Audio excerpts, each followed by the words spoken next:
শান্তিৰ কপৌ চৰাই ঘূৰি আছে।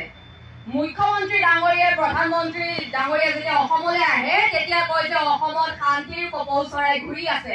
যদি শান্তিৰ কপৌ চৰাই ঘূৰি আছে আজি তেন্তে সচলত এইসকল শিক্ষকে ৩৬ ঘণ্টীয়া ধৰ্মঘট অনশন কৰিবলগীয়া হ'লহেঁতেন নেকি? আজি যদি শান্তিৰ কপৌ চৰাই উৰি আছে তেন্তে নিজৰ পৰিয়াল এৰি এই ঠাণ্ডাৰ দিনত এনেকে ল'ৰা ছোৱালী এৰি পেলাই বহি নাথাকিলেহেঁতেন। শান্তিৰ কপৌ চৰাই উৰিছে, কেৱল বিজেপিৰ বচা বচা মানুহৰ ঘৰলৈ উৰি গৈছে, কিন্তু এই শিক্ষকসকলৰ কাৰণে শান্তিৰ কপৌ চৰাই উৰি অহা নাই।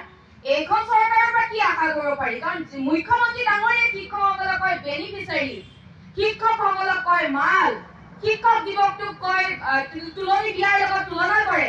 শিক্ষক দিৱস বোলে পাতিব নালাগে, শিক্ষকসকলে নিজে নিজে নিজৰ দিৱস পাতি লওক। এইজন মুখ্যমন্ত্ৰীৰ পৰা কি আশা কৰিব?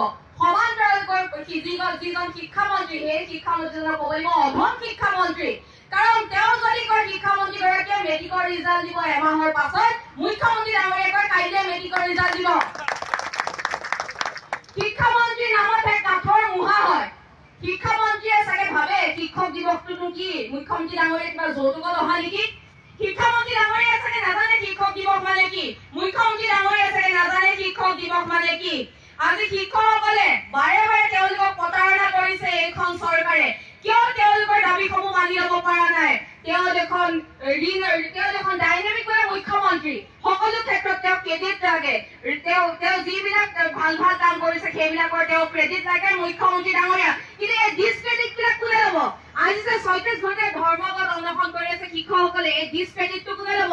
মুখ্যমন্ত্ৰী ডাঙৰীয়া ল'বনে? নলয়। ৰনোজ পেগু ডাঙৰীয়া ল'বনে? নলয়। কিন্তু যেতিয়া নিযুক্তি পত্ৰ একদম খানাপাৰা খেলপথাৰত টকা পইচাৰে নলন মদৰে ডাঙৰকে ষ্টেজ পাতি একেবাৰে মিডিয়া মাতি একদম আৰু এইবাৰ শিক্ষকসকলৰ সমস্যা নাই আৰু তেওঁ তেনেদৰে এডভাৰটাইজ কৰিছিলে। তাৰপিছত কি হ'ল? ফুটুকাৰ ফেন হ'ল। আৰু সাধাৰণ ৰাইজে যদি ক'বলৈ যায় তেওঁলোকৰ মুখ বন্ধ কৰে। তেওঁ শিক্ষকসকলক যদি সন্মান কৰে আজি এই শিক্ষকসকলে এনেদৰে অৱস্থান ধৰ্মঘট কৰিবলগীয়া নহ'লহেঁতেন। তেওঁ সকলো খবৰ ৰাখে, য'ত কমিশ্যনৰ অংক পায় তেওঁ তাত খবৰ ৰাখে, তেওঁ তাত প্ৰতিনিধি পঠিয়াই কমিশ্যন ল'বৰ কাৰণে। কিন্তু ইয়ালে এজন চৰকাৰী প্ৰতিনিধি পঠিয়াবলৈ তেওঁ সাহস কিয় নহ'লে?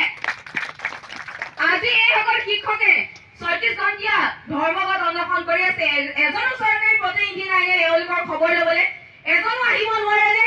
আপোনাৰ মন্ত্ৰিত্বত আপোনাৰ চৰকাৰখন আপুনিয়ে হৰ্তা কৰ্তা ধৰ্তা, বাকী মন্ত্ৰীবিলাকতো কেৱল চাইনটো কৰিবলৈ আহে আৰু কেমেৰাত মুখখন দেখুৱাবলৈ আহে। কাৰো হাতত পাৱাৰ নাই, না শিক্ষামন্ত্ৰীৰ হাতত পাৱাৰ আছে। আজি যদি শিক্ষামন্ত্ৰীৰ হাতত পাৱাৰ থাকিলেহেঁতেন তেওঁ নিশ্চয় কিবা এটা ব্যৱস্থা ল'লেহেঁতেন। মুখ্যমন্ত্ৰী ডাঙৰীয়া সকলো পাৱাৰ নিজৰ হাতত ৰাখি লৈছে। আৰু ইফালে কয় শান্তিৰ কপৌ চৰাই ঘূৰি আহিছে। তেওঁ কয় মই বীৰৰ দৰে যুঁজি যাম, ইতিহাসত নিজৰ নামটো লিখি যাম। আপুনি বাৰু ইতিহাসত নিজৰ নাম লিখিব, কিন্তু আপুনি বীৰৰ দৰে কাৰ লগত যুঁজিব? এইসকল শিক্ষকৰ লগত যুঁজিব নেকি? আপুনি যে বীৰৰ দৰে যুঁজিম কৈছে এইসকল শিক্ষকৰ লগত যুঁজিব নেকি? আৰু এইসকল শিক্ষকৰ লগত যুঁজি যদি ইতিহাসত নাম লিখিম বুলি ভাবিছে সেই ইতিহাস কোনেও নপঢ়ে। সেই ইতিহাস আপোনাৰ মন্ত্ৰী বিধায়কেও নপঢ়ে, সাধাৰণ জনতাই এইটো নপঢ়ে। সেই ইতিহাস কেৱল আপোনাৰ ঘৰৰ পৰিবাৰেহে পঢ়িব। আৰু এনেকুৱা বীৰ নালাগে আপুনি কিবা সৈনিক নেকি আপুনি যে যুদ্ধ কৰিব? আপুনি চৰকাৰ চলাবলৈ আহিছে, যুদ্ধ কৰাৰ কাম সৈনিকৰ হয়। আপুনি সৈনিক নহয়তো, আপুনি অসমৰ অভিভাৱক হয়।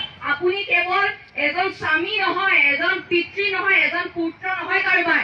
আপুনি অসমৰ অভিভাৱক হয়। অসমৰ প্ৰত্যেকটো সমস্যাৰ আপোনাৰ সমাধান কৰাৰ আপোনাৰ দায়িত্ব আছে, নৈতিক দায়িত্ব আছে। সমান্তৰালকৈ